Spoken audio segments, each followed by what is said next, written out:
Bienvenidos y bienvenidas.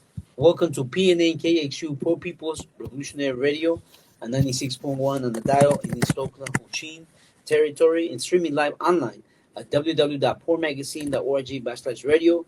This is your co-host Muteado Silencio con voces de migrantes en resistencia. We formerly housed this poverty scholars Tiburcio Garcia and mi carnala Tiny, la poverty scholar. Yeah, this is PNN, not CNN, people. That's Poor People's Revolutionary Radio. Live and direct from the small part of unpimped, unbought, unsold, untold Mama Earth that the settlers call Oakland and that we know as Ohlone the Sean land. From SoCal Pleasanton to SoCal Berkeley, on today's War on the Poor report, we speak with Indigenous leaders, land protector Corina Gold, on the situation happening in SoCal Berkeley, where humbly houseless residents are sleeping and being constantly harassed. House neighbors on the small part occupied land, the settlers call Ohlone Park. So yeah, relatives, we are here. Again, today is a day of her story, and I just want to say be patient with us because we're trying to figure out these digital streets one chord at a time, and it's not easy. But again, the reason that these stories are so important and we need to get them out as far and wide as possible is because our bodies are silenced as houseless people. We are swept like we're trash every day in this occupied land, and we don't matter. I walk in persona as a poverty scholar because I say this revolution isn't about I, it's not about me. My pronoun is we. I'm trying to uninvisibilize every single day these violent acts of war on the poor. Today we are blessed to have some badass warriors in the struggle for liberation of Mama Earth, because as we always say, Mama Earth is not for sale.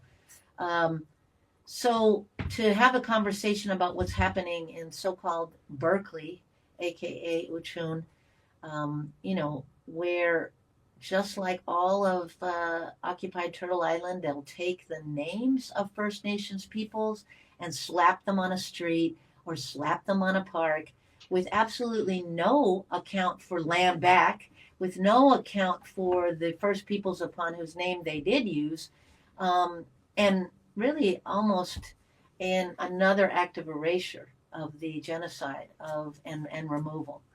So here's an example in Hippocrazy, Berkeley.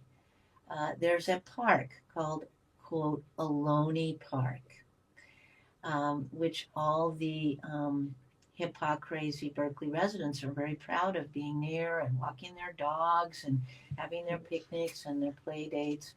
And in that park, there are other residents, because guess what? A lot of us can't afford the lie of rent. And so, yeah, we end up in a tent. There are also multiverse reasons that we're on the street. And so there's some residents who humbly sleep in a tent in this fetishized and occupied and wrongly named park, Ohlone Park, or rightly named. And they're being harassed. In this case, not by the politricksters and the city gangsters at this moment, but by the hater neighbors, which relatives happens a lot. The war on the poor does not just happen from the state. It comes from the community. So today we want to spend some time talking about that. And to do that, again, we have the blessing of bringing in Brother Gordon, who is was one of the residents and is from Ohlone Park. Welcome, Gordon, to Poor People's Radio. Hello. And then also from the warrior, the front line of Where Do We Go, formerly known as Where Do We Go Berkeley, we have Ian. Welcome, Ian. Thank you, Tiny. Thanks for having me. For sure. And to properly conversate about a park named after the first peoples, we have the blessing of having one of our sister warriors and leaders, a land protector, and also a member of our Elders Council at Homefulness and co-founder of Segorte Land Trust, Karina Gold. Welcome back to Poor People's Radio, Karina. Good to be here. Thank you, relatives. Yeah. So maybe we could start with you, Gordon, and let listeners and viewers know maybe a little bit about what is happening in this park with some of your comrades who are there.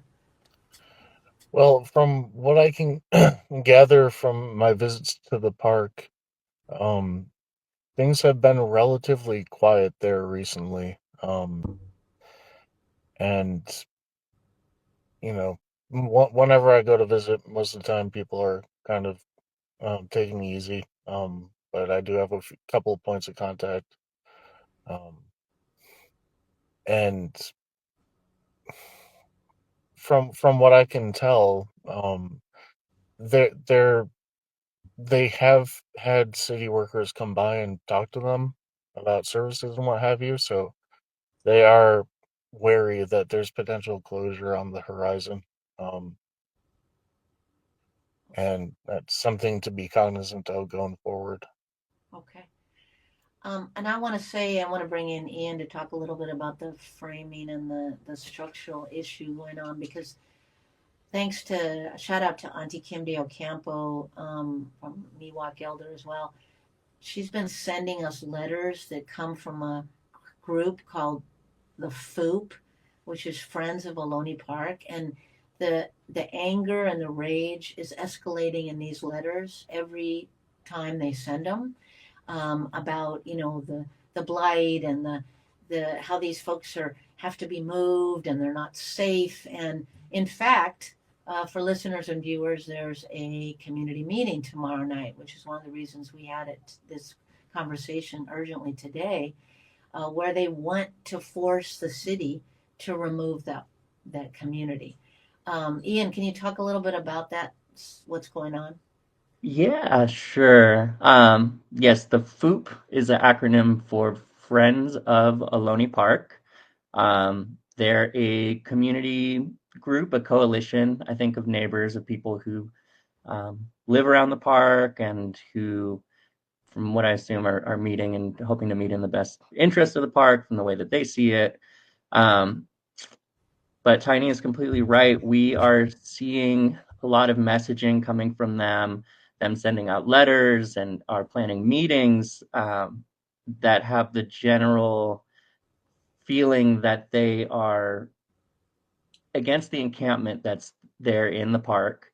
There's been a protest encampment there since, I want to say, October of last year.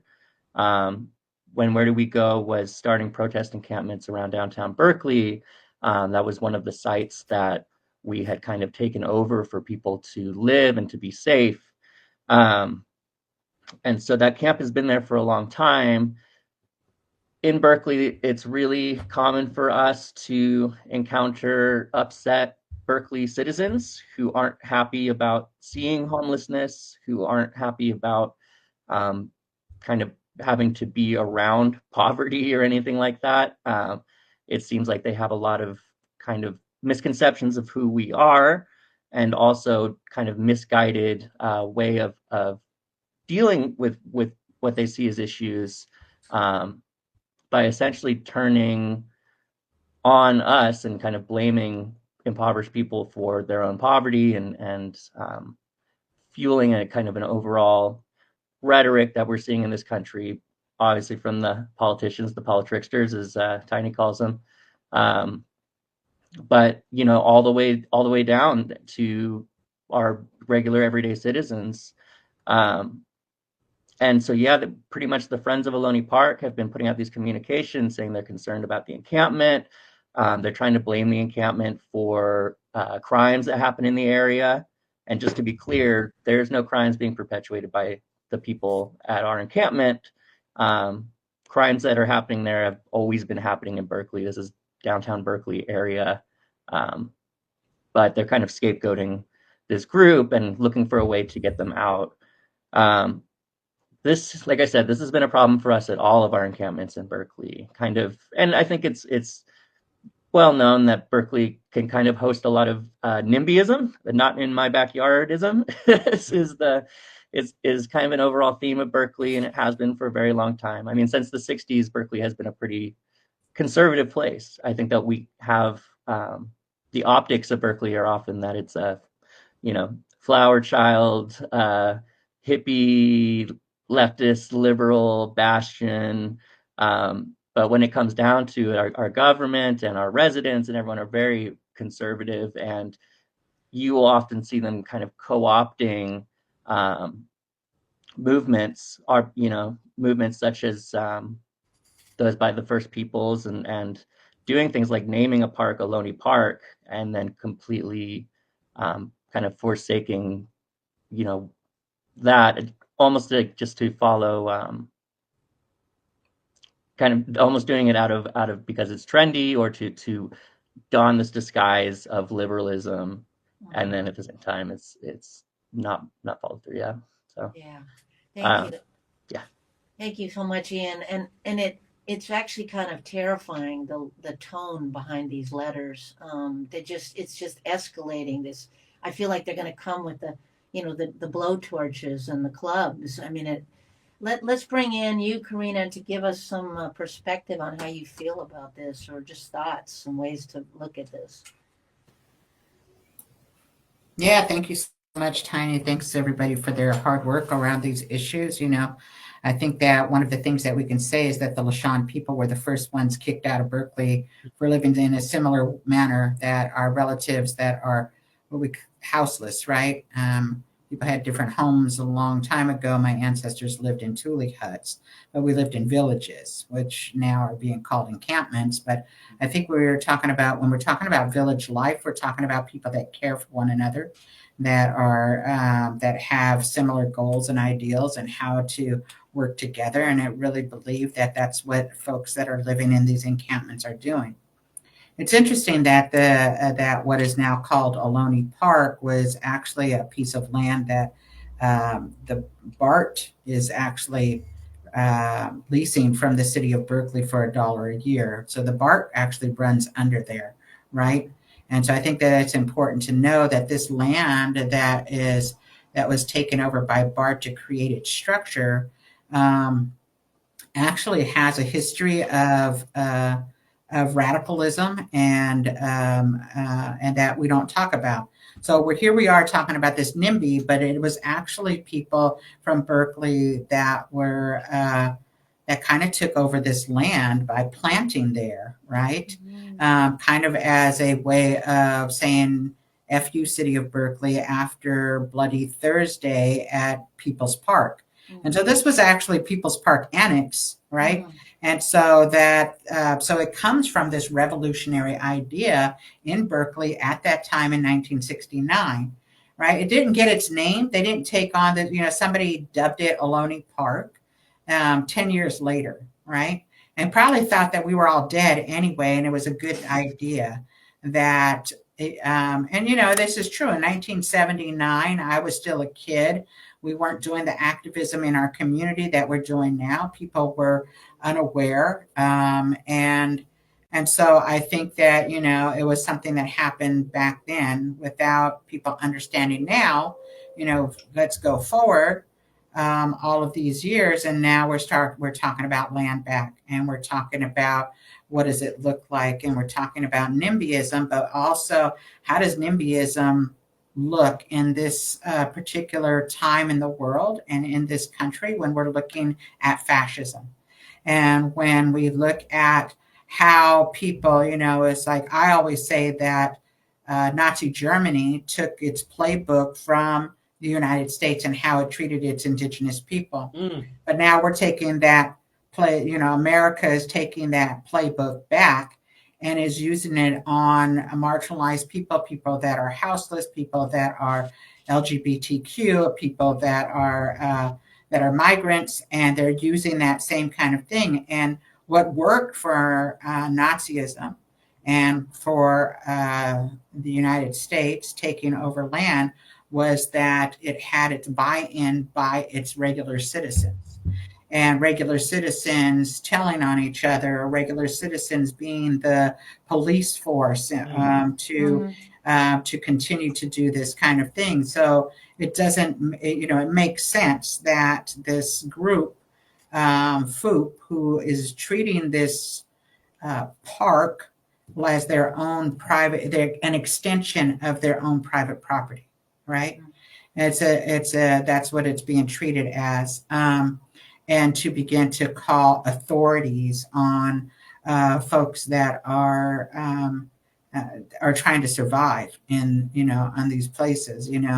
I always say that capitalism was brought to these lands; it was not created here.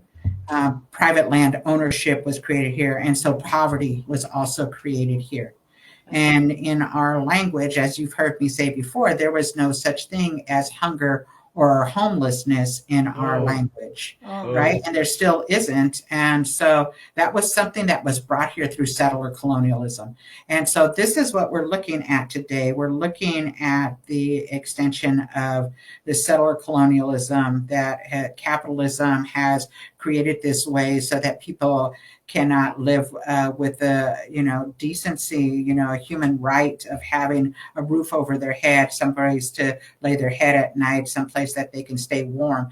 And so it is because of that settler colonialism of land grabs, of all of these things that the United States is built on, that we find ourselves looking at these people that seem like normal citizens, having this idea of that they can just throw other people away, right? And so I'll stop there and let you guys.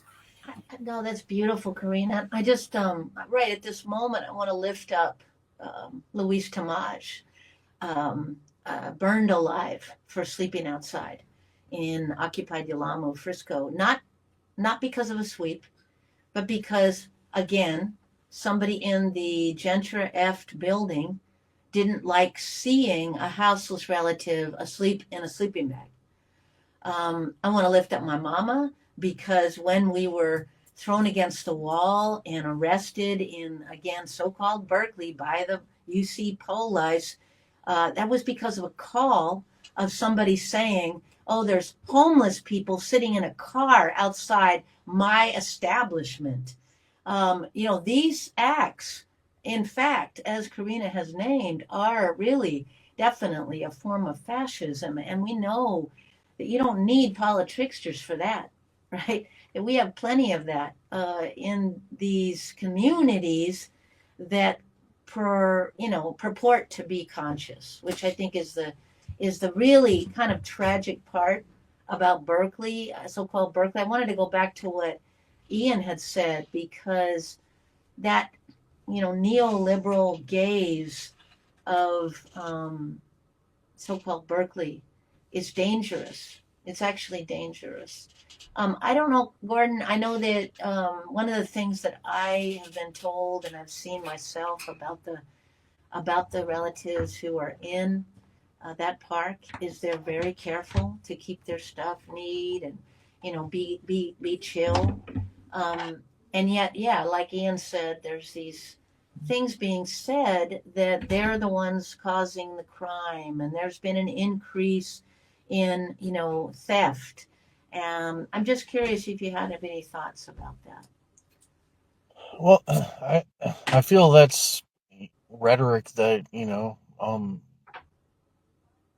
house people use to give rationalization to their fears and scapegoat these communities. And the crime happens, and they're like, "Oh, well, it must be because of this community that's set up here," And so then the entire encampment gets blamed for what an outsider does, similar to what happened in Civic Center MLK Park with the high school student who got attacked by an outsider. And then the encampment got blamed, and now they're no longer there. Yeah, exactly. That's so real.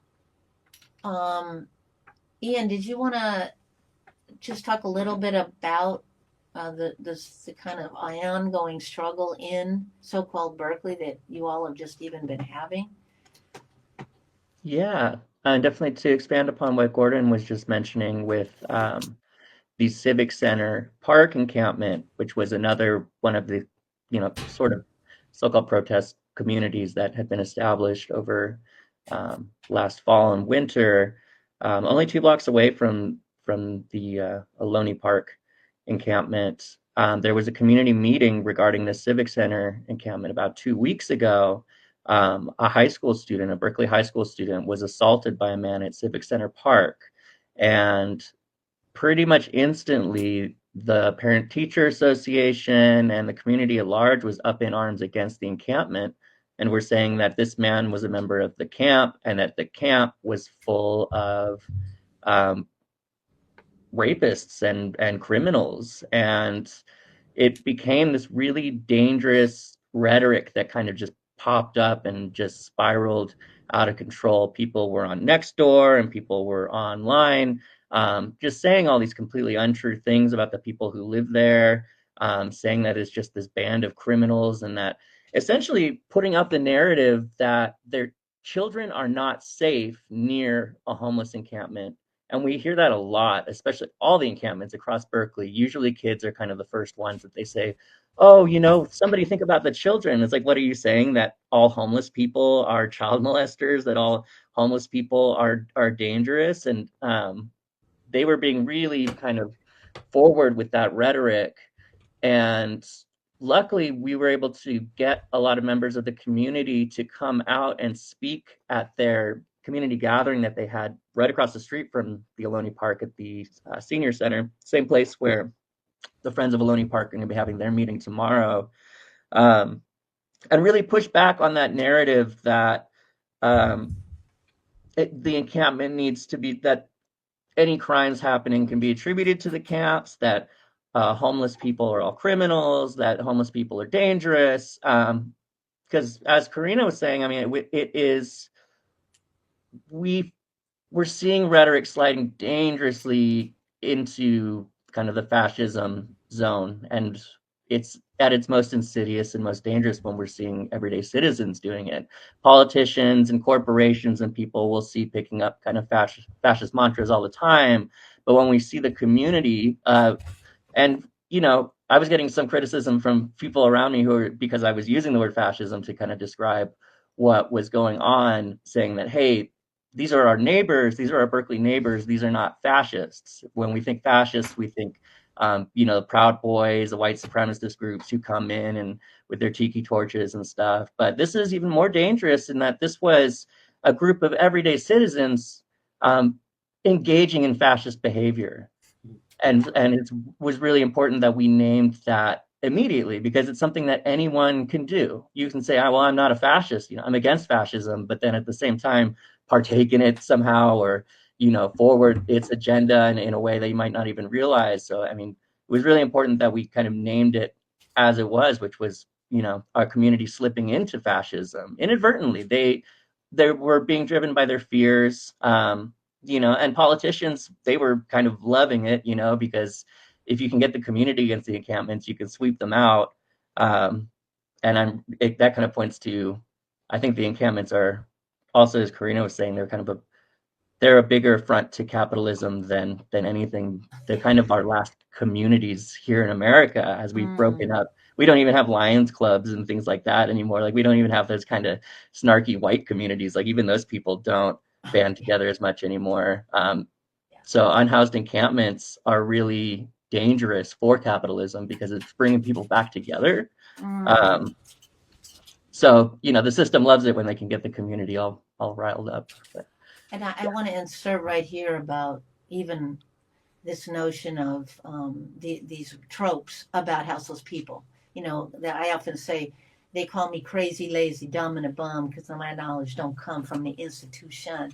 I mean, we already just found out a couple weeks ago on camera, witnessing of illegal dumping. They always say, "Oh, we got all that crap." Well, like our relatives, and shout out to Wood Street Commons, sister movement, and building our own solutions to homelessness.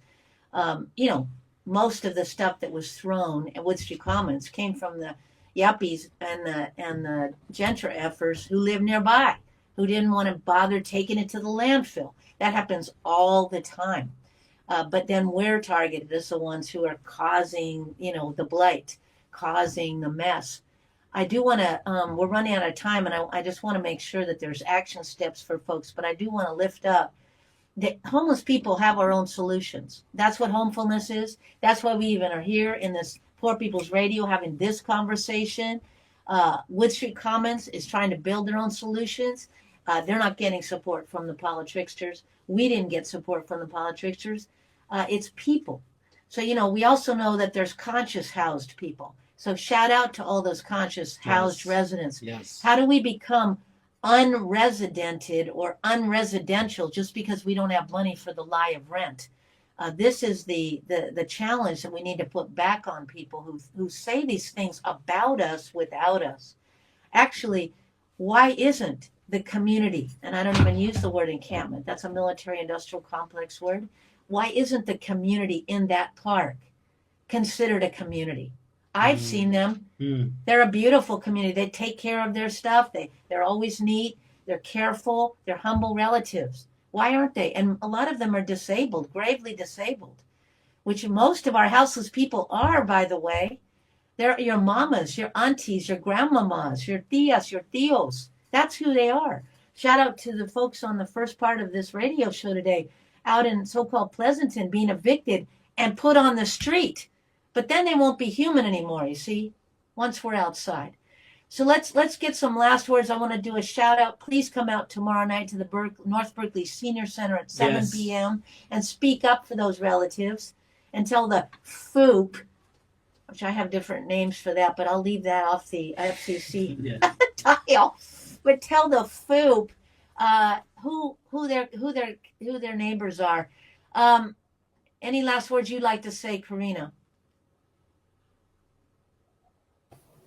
Yeah, I think I just want to tell, the relatives that we need to support each other. We are dependent on each other to get through this part of history, and that this is the time to be a human being again, for us to show up for each other, to not to put the blame on people that are living outside, but to put the blame on who created this mess to begin with, and to listen to folks like Poor Magazine and Homefulness about creating solutions, because that's truly what's going to get us to the other side. Oh my damn. Yes. Gordon, last words you'd like to say, huh? Yeah, I just want to say the pandemic has had everybody so comfortable hauled up inside that people don't realize the extent to which your right to exist in public is being stripped away on the street. And that's something we need to pay attention to, because, that's how neoliberal revanchism and fascism based on it works. Is, all the necessities of, in and out daily living are essentially criminalized, and thus people are criminalized to exist in space without explicitly criminalizing that class of people. Doing so, in a trickster fashion, as per your term. And we need to be wary of just how much we're allowing our governments to corral space in order to exclude classes of people. Beautifully said. Ian, any last words, hon? Yeah, I would say thank you to Gordon and Karina, and to you, Tiny, for getting us together to talk about this. And just, I guess, a message for all our unhoused community members and for everyone is to don't forget your power. Don't forget you have as much power as any of these people who are trying to stop us, as much as any government or any bullshit institution. Yes. Thank you so much. Where do we go.org? Support them. Support woodstreetcommons.org. And let's show up and show out and speak up and speak out tomorrow night, Wednesday, April 2nd, at North Berkeley Senior Center. Thank you so much. Support Land Back to Segurite Land Trust, so that they can create their own parks, called whatever they need to call them, and wherever that land needs to be, because remember, Oh. relatives, this is all occupied Turtle Island, and all of the bay is Ohlone land. How about that? The whole Oh. bay be called Ohlone instead of the Oh. bay. Thank you, relatives, so much. Stay tuned after this short music break. We'll be right back. Thank you, family. And for those on the digital streets, we'll be signing off. Come back again next Tuesday night at 6 p.m. Streaming live and direct now. That's right. That's right. Bye, guys. All right, T. All right, guys. Thank you guys so